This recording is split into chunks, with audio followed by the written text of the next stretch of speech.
This gesture, namaste, is a meditative mudra. Do you know the word mudra? Mudra is a holy gesture. It activates energy channels in your body.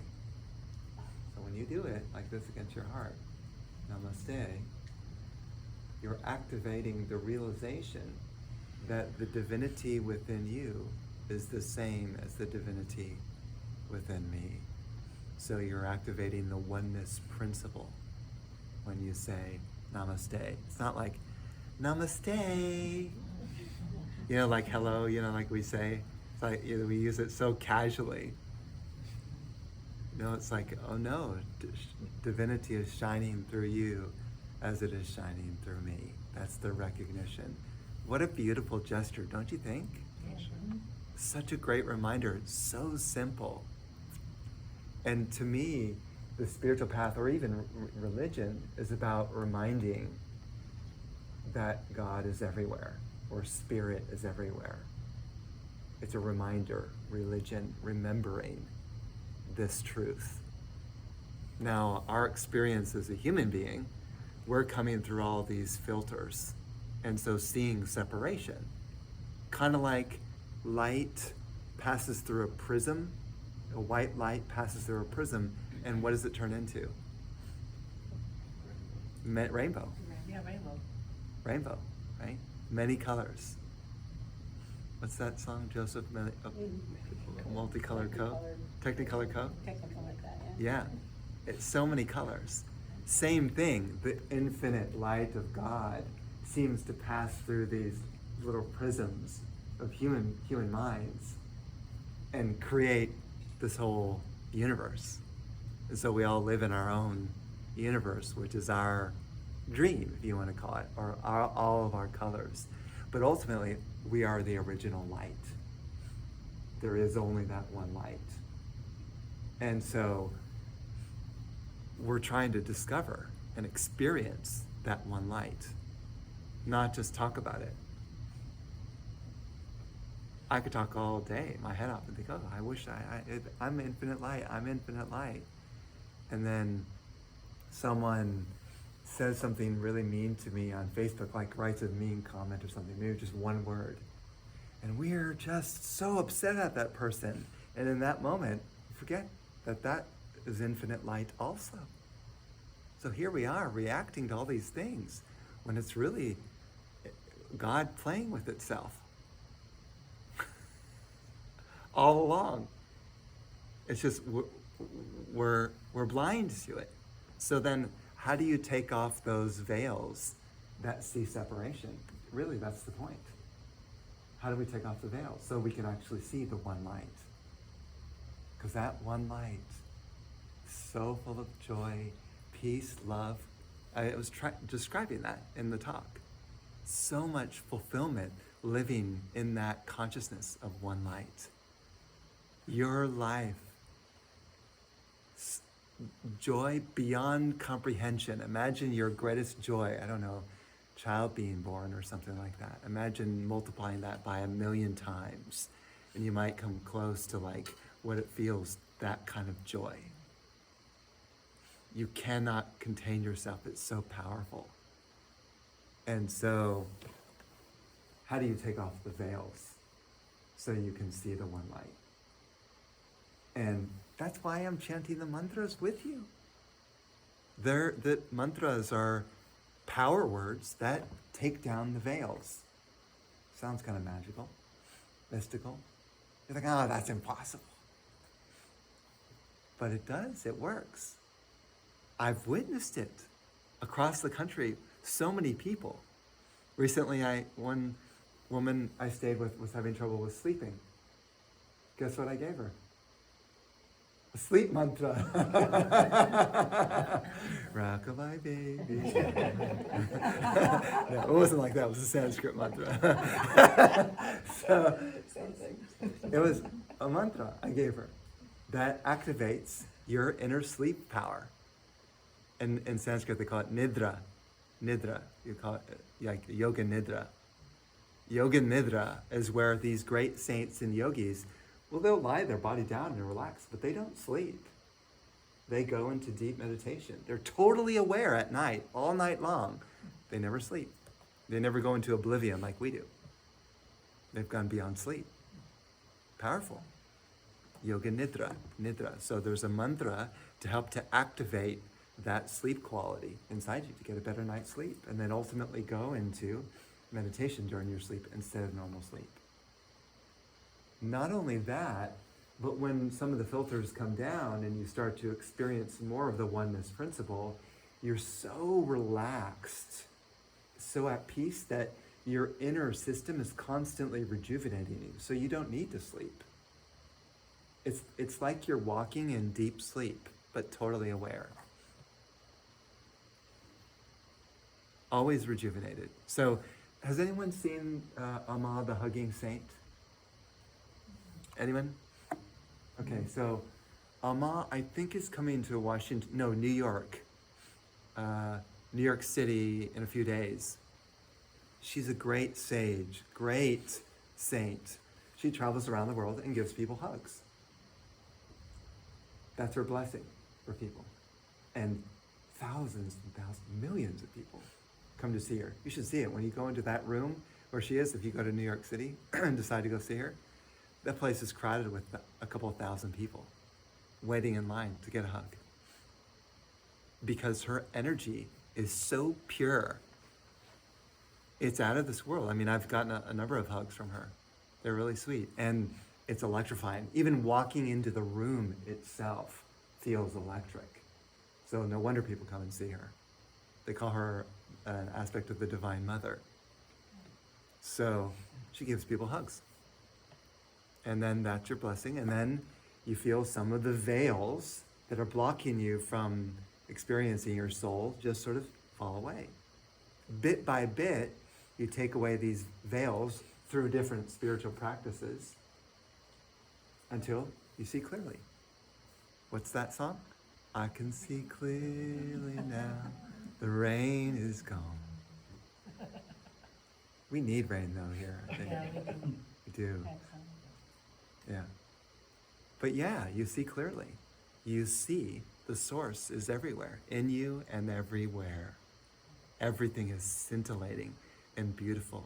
I'm telling you, you'll start skipping like a child everywhere you go when you feel this.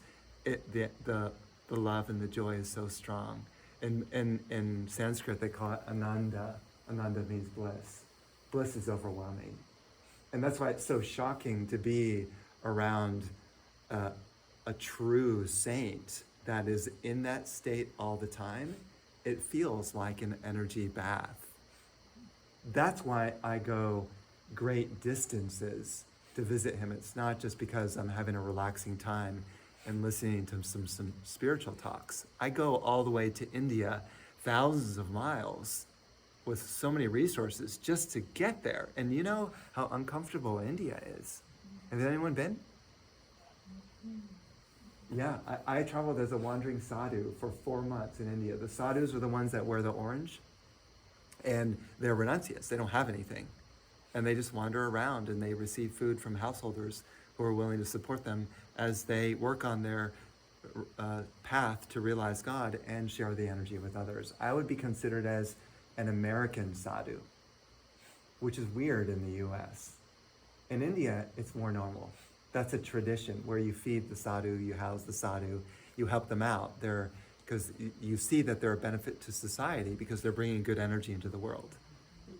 But when you talk about a US sadhu or an American sadhu, people just don't know what to do with this person.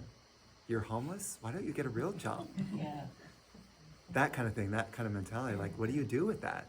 So it is unusual to have a so-called American sadhu coming into town and saying, I have a gathering to share. It's unusual. It's not really part of our culture like it is with India. So I kind of have to explain at my website. It's like, a sadhu with a website? That's really modern. A sadhu with a Prius? What? Well, if I had to carry this harmonium everywhere I go, I probably would make it 100 yards before I had to put that thing down. One time I was in Fort Collins, Colorado, and I forgot what day. It was many years ago, 10 years ago. I was traveling through there. I was having a gathering on that Friday. It was 3 days away. I didn't have a home, so I slept in my van. I had a van at that time. I had a bed in it, and I slept at a park. And at night, I would just give myself sponge baths. Slept in the car. And I was a little bit scared because you weren't supposed to park on the streets at night and sleep in your car. It's just the cops could come and get you. I did it. I was like, well, how am I going to gather people to my gathering on Friday at this yoga studio? How am I going to do it? With 3 days and no one knows me in this town. And I don't think that the person who's heading the yoga studio has done much advertisement. So I've got to do something. So do you know what I did? It makes you laugh just thinking about it now. I decided to take my harmonium to a street corner in the middle of Fort Collins. If people were passing by, I put my harmonium down there, and I just started singing these chants for hours during the day. And people would just walk by. And you know what happened? Most people ignored me. Most people ignored me. They didn't even care. And I was singing my heart out. You know, these beautiful mantras, beautiful energy. And they just walked by without even glancing. Once in a while, I'd be surprised if someone comes up and talks to me and says, hey, what are you doing? You know? So I did that for 3 days. And then what happened? On the day, that Friday, that we were going to have the gathering that evening, as I was singing, I was like, uh-oh. My voice is becoming hoarse. How am I going to sing at the gathering? And so I go into the gathering, and it ends up that in that gathering, 2 people showed up. The guy who was to open the door for the yoga studio, and one young woman came. 2 people. I sat down and started presenting the gathering. Well, guess what? Turned out that guy knew way more about yoga and spirituality than I did. So every time that she answered a question, she would ask a question of me about spirituality, I would start answering it. He would jump in, and he would give an answer. I said, "Wow, that's a pretty good answer. Should I let him do it?"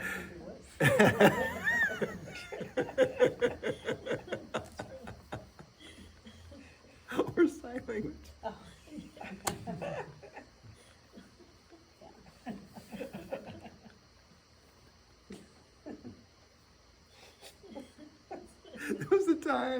There was a time when I got really sick during my journey, and then I lost my voice for probably like a week. But I had a gathering that was planned at a yoga studio, so I decided to go to it anyway.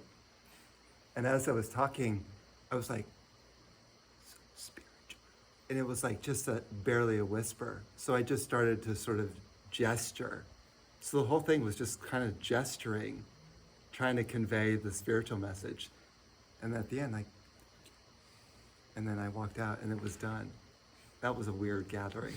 I wish I was you and I had the skill, you know? Wish I had that. So, and I had been sick. That I had gotten so sick during that year, coughing so much that I pulled a rib right here. That took years to heal.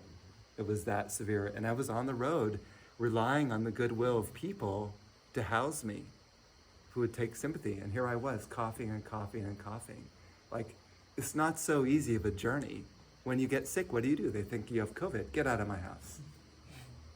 You know? And you don't have a home.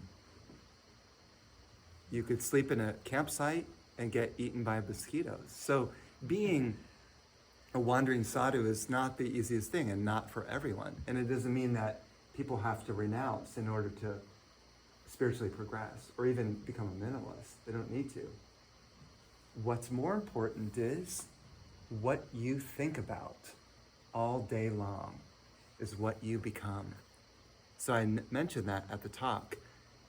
Before the gathering, before the service was happening, I was chanting mantra, the holy names of God, with my mala, right? Purnam Saranam, Purnam Saranam, Purnam Saranam. Irrigating or navigating my mind into a spiritual energy, rather than worldly topics of the weather or whatever it is. So you see, training my mind to align with spiritual energy all day long and powerfully. That's what I'm doing. That's how I have transformed my inner being so radically. Where Brian, I was trying to describe this, Brian has become a different person. Unrecognizable compared to the Brian 10 years ago when I first started. 12 years ago is when I first started. Just a different person. Don't get lonely, don't get sad, just flowing with life, glowing, really, just happy. So, and because that energy is so powerful, as I was saying to you, it has to be shared so other people can experience this radiance. Because if everyone was feeling this, we would have such a joyous society. This would be a heaven realm. We would all be friends. We wouldn't get any arguments or wars. There would be no hunger. Everyone would be our brother and sister. I mean, it would be a world of heaven. You'd bring heaven onto earth, which is kind of what we're trying to do by having a unity gathering. We're trying to bring heaven onto earth. Not wait till we die to get to heaven, but to bring the energy alive here.